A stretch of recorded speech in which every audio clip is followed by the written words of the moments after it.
Hey, welcome back to the Mr. Excel Netcast. I'm Bill Jelen. This week, it's the beginning of March Madness, the NCAA men's college basketball tournament in the United States. And I want to encourage you to enter our competition. Go to MrExcel.com, ncaa.html to download your bracket, fill it out, send it in. You can win some great Excel books. It's completely free, of course. No gambling here. We're talking about the commissioner worksheet. This is the worksheet where the commissioner keeps track of all the entries. And basically, it's a big pain because going up to Thursday at noon, people will be sending brackets in, and you have to enter 63 teams for everyone, and you want to make sure that you didn't enter anyone's teams incorrectly.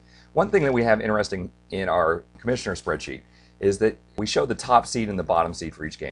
So here, let's say it was West Virginia was the top seed and Southern Illinois was the bottom seed. Again, this is last year's bracket. And what we do then in the next row, in row 7, is show a list of all the possible teams. So right here in row 7, let me expand this. In round 1, it shows that the two possible teams that could win that game are West Virginia or Southern Illinois. Now, if we go out to round 2 to look at that equivalent game, the formula continues to build. And so if I make this wider, you'll see that the possible teams here are West Virginia, Southern Illinois, Iowa, or Northwestern. Those are the 4 possible teams that could have won that game in round 2. And as we go out even further, let's go out to round 3.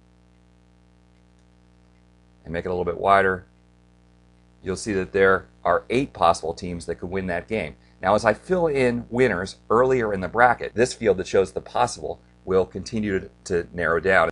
It's basically a formula that says we're going to take the possible teams from round 2, concatenate it using the ampersand with a comma, and the possible teams from the other game in round 2. Now, by the time we get down to the very last formula, of course, all 63 teams are here initially.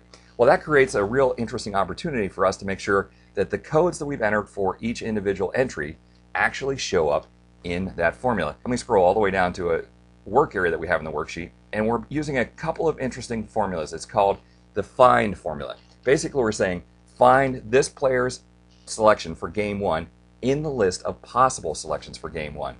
The find function is an interesting function. If it finds Duke in the combination of Duke and Southern, then it returns a number for us. If it doesn't, then it returns an error. So I have to use the ISERR function. ISERR will tell us whether or not we have an error or not. And basically what happens, let me go up and enter the wrong value for this player. I'll just put in an XY, and then we scroll down. That causes this formula at the bottom to show up as a 1. Basically, after I've entered all the players' picks, I need to just come through here and make sure that the total of all of these values is 0. Any ones that I have, I know that I've made an error in entering the information. Now again, want to invite you to download our bracket, MrExcel.com, ncaa.html, completely free to play. Even if you know nothing about basketball, there are years where you have the best chance of winning.